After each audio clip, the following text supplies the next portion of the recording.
আসসালামু আলাইকুম, কেমন আছেন সবাই? তো আমি আজকে সয়াবিন সয়া বড়ি রান্না করব। এটাকে অনেকেই চেনেন, আবার অনেকেই চেনেন না। আমিও ফার্স্ট টাইম এটা রান্না করব, আগে পরে কখনো খাই নাই, ইউটিউব দেখে রান্না করছি। তো সয়াবিনগুলো আমি প্রথমে ভালোভাবে সিদ্ধ করে নিচ্ছি, এরপর অনেকবার ভালোভাবে ধুয়ে, এগুলো কিন্তু বালু থাকে অনেক, তাই সিদ্ধ করার পর ভালোভাবে ধুয়ে নিতে হবে। তো ধুয়ে ভালোভাবে পানি চিপে বের করে নিলাম। এখন কড়াইতে তেল দিয়ে দিলাম, এগুলোকে এখন হালকা ভেজে নিব। তো এইভাবে ভালো করে ভেজে নিতে হবে। জানি না এটার টেস্ট কেমন, তবে রান্না করে অনেক ভালোই লেগেছে। কে কে খেয়েছেন অবশ্যই জানাবেন কমেন্টস করে। তো এখানে হলুদ, মরিচ আর সামান্য লবণ দিয়ে ভালোভাবে ভেজে নিচ্ছিলাম। কড়াইটা একদমই নতুন ছিল, আজকেই প্রথম আর কি এই কড়াইতে রান্না করছিলাম, সেই জন্য লেগে যাচ্ছিল। তো অন্য একটা কড়াইতে আমি গরম মশলা, তারপর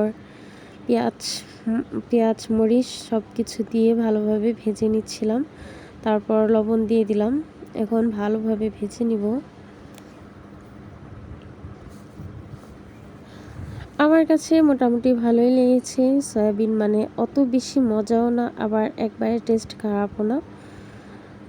তারপর এখানে কিছু টমেটো দিয়ে দিলাম, আদা বাটা। যেহেতু সামান্য আমি অল্প একটুই রান্না করছিলাম, এই জন্য সব কিছুই অল্প অল্প দিচ্ছিলাম। প্রথমবার রান্না করছিলাম, বুঝি নাই কেমন লাগবে, তাই অল্পই রান্না করছিলাম। এখন হলুদ মরিচের গুঁড়া, ধনিয়া পাতা গুঁড়া সব কিছু দিয়ে দিলাম, দিয়ে এখন ভালোভাবে কষিয়ে নিব। রান্না করার পর দেখতে অনেক সুন্দর লাগে এই সয়াবিনগুলা। তো এখন আমি সয়াবড়িগুলা দিয়ে দিব, দিয়ে ভালোভাবে কষিয়ে নিব। দেখতে খুবই সুন্দর লাগে এগুলা, মনে হয় অনেক বেশি মজারই, কিন্তু আহামরি কিছু না। এখন ভালোভাবে কষিয়ে পরিমাণ মতো ঝোল দিয়ে দিলাম। এটা কিন্তু ঝোল ঝোল খেতে ভালো লাগে না, শুকিয়ে নিতে হবে ঝোল এখন। তারপর আমি 2টা আস্ত কাঁচামরিচ দিয়ে দিলাম। সব শেষে একটু ভাজা জিরা গুঁড়া দিয়ে দিলাম। আমার রান্না কমপ্লিট। আপনাদের এখন একটু খেয়ে দেখায়, আপনাদের আবার খেয়ে না দেখালে ভালো লাগে না। তো যাই হোক, এখন আমি খেতে বসে যাব।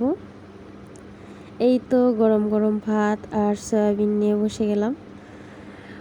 দেখতে এত সুন্দর লাগছিল কি বলবো। মাশাআল্লাহ, খেতেও মোটামুটি ভালো, কোনো খাবারই দোষ ধরতে হয় না। তারপর এক একজনের টেস্ট এক এক রকম, এটা অনেকের ভালো লাগে আবার লাগে না। সবাই ভালো থাকবেন, ধন্যবাদ।